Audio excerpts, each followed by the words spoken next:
Well, not anymore. There was a time that I did. I think after the second or third year, I started finally to. Modern science is fighting this killer and in many cases licking it. But we need you in that fight. In 1982, Hollywood was shaken by a shocking event. Dan Blocker, the gentle giant of Bonanza, passed away suddenly at just 43 years old. But the real shock only began afterward. The family home was abandoned. His wife and 4 children fell into despair, and the Bonanza crew had to figure out how to handle his death. And amid the tragedy, another staggering truth was revealed. Dan Blocker left behind a massive fortune, completely at odds with his impoverished childhood. So, why did Dan Blocker die so suddenly? After his death, how did the lives of those left behind become so miserable? Let's explore in this video. Dan Blocker's tragic death horrified Hollywood. Because just weeks earlier, he had appeared healthy, preparing for the next filming season. When the news broke, millions of TV viewers burst into tears. At that time, Blocker wasn't just the most beloved star of Bonanza. He was also the iconic face of 1960s American television. What few knew, Blocker's death triggered an earthquake in the TV industry. Bonanza had run for 13 seasons, and he was an irreplaceable part of the Cartwrights. When he died, the writers were at a loss. Back then, most shows either replaced actors without explanation or wrote in stories to fill the void. But for Bonanza, that was impossible. Hoss was the heart of the show, the soul of the Cartwright family. Without him, every storyline collapsed. NBC was forced to make an unprecedented, bold decision. They wrote Hoss Cartwright's death directly into the script. This was the first time a major U.S. series confronted a lead actor's real-life death head-on. But what happened? In 1972, just a year before death came knocking, Dan Blocker moved his entire family to Switzerland.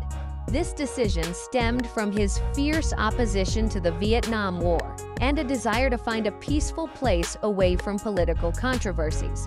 However, his love for Bonanza remained strong, so he regularly traveled between Switzerland and Los Angeles to fulfill his role as Hoss Cartwright. When he returned to the U.S. to prepare for the 14th season, Blocker felt unwell. He was admitted to the hospital for checks and scheduled for gallbladder removal surgery. The initial operation was successful. He smiled at his family, relieved, thinking the gallstone pain would no longer bother him. But fate had a cruel twist in store. During recovery, a blood clot formed and traveled to his lungs, causing a pulmonary embolism. Everything happened too quickly, and in the blink of an eye, Dan Blocker took his last breath. The death came too fast, plunging his family into crisis. Upon hearing the devastating news, Dolphia, his wife, collapsed completely. She couldn't believe the husband who used to hold her tight every night was gone forever. Neighbors recounted that on that day, the Blocker home echoed only with sobs. Dolphia sat motionless with their wedding photo in hand, as if trying to grasp a fragment of a crumbling reality. His children reacted in their own painful ways upon hearing the news. Dirk, just 14, initially couldn't believe it. He screamed, "It can't be Dad so big, how could he die?" Then ran straight to his room, slammed the door, and sobbed uncontrollably. The other siblings were stunned, some stood frozen, others burst into tears. During the funeral days, Dolphia barely left the casket. She didn't eat or sleep, her body wasting away in just a few days. People had to support her trembling legs to stand during the ceremony. As the casket lid was about to close, Dolphia broke into wrenching sobs, clutching the wooden edge and crying out, "You promised you'd come home. Why did you leave me?" After the funeral, the family returned to the home where Dan had lived. But the once warm, familiar atmosphere turned heavy. The large armchair in the living room where Dan used to sit reading scripts was already covered in dust after just a few weeks. Neighbors said the house lights stayed on until late at night, but there were no more voices or laughter. Dolphia gradually couldn't even enter the bedroom. The king-sized bed where Dan read books remained untouched, just as it was the last night he left. His pillow still bore the imprint, the blanket neatly folded, but the thick silence made her feel suffocated. His children also slowly drifted away from the house. They sought out other cities to escape the oppressive feeling of their father's absence. In the end, the home gradually became a living tomb. Dust-covered windows, drawn curtains, the wind whistling eerily through the hallways. Neighbors said for years the door was rarely opened. It wasn't coincidence that many began calling it Dan Blocker's second grave. But fortunately, the family didn't face a financial crisis, as Dan Blocker left behind an estimated fortune of about $5 million before his death. This was a colossal sum at the time, especially for a Texas boy who once dug ditches and drove taxis before entering acting. He owned multiple properties in Los Angeles, the most prominent being a 5,000-square-foot, 465-square-meter villa in the upscale Hancock Park neighborhood. This home not only symbolized Blocker's status, but decades later became the residence of rock musician and horror film director Rob Zombie. Dolphia, already exhausted from grief, now had to shoulder the responsibility of managing the assets and protecting their 4 children. Dolphia was a gentlewoman, but after Dan's death, she was forced to become the sole pillar. In the first week, she barely left the desk, piled with legal papers, contracts, and tax bills, things Dan had always handled before. Blocker's 4 children, Dirk, David, Deborah, and Dana, were too young at the time to fully grasp the value of the massive fortune their father left. Meanwhile, news of the million-dollar inheritance quickly became fodder for Hollywood rumors. Some tabloids even fabricated stories of family disputes over inheritance. In reality, no lawsuits occurred, but peace didn't exist either.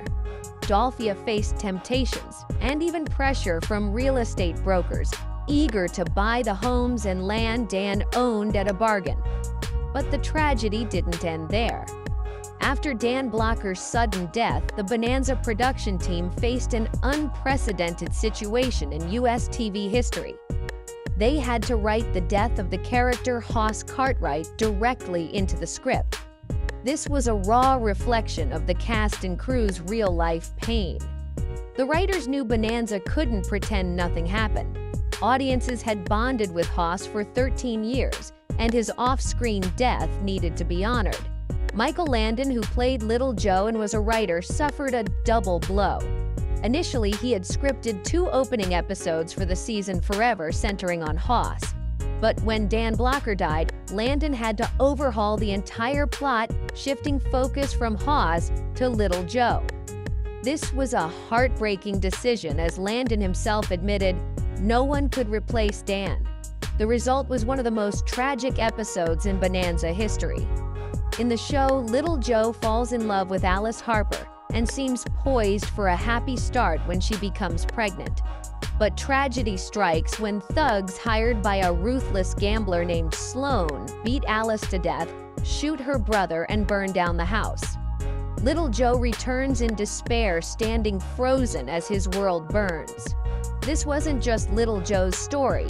It was the production team's way of bidding farewell to Hoss and to Dan Blocker with unmasked pain.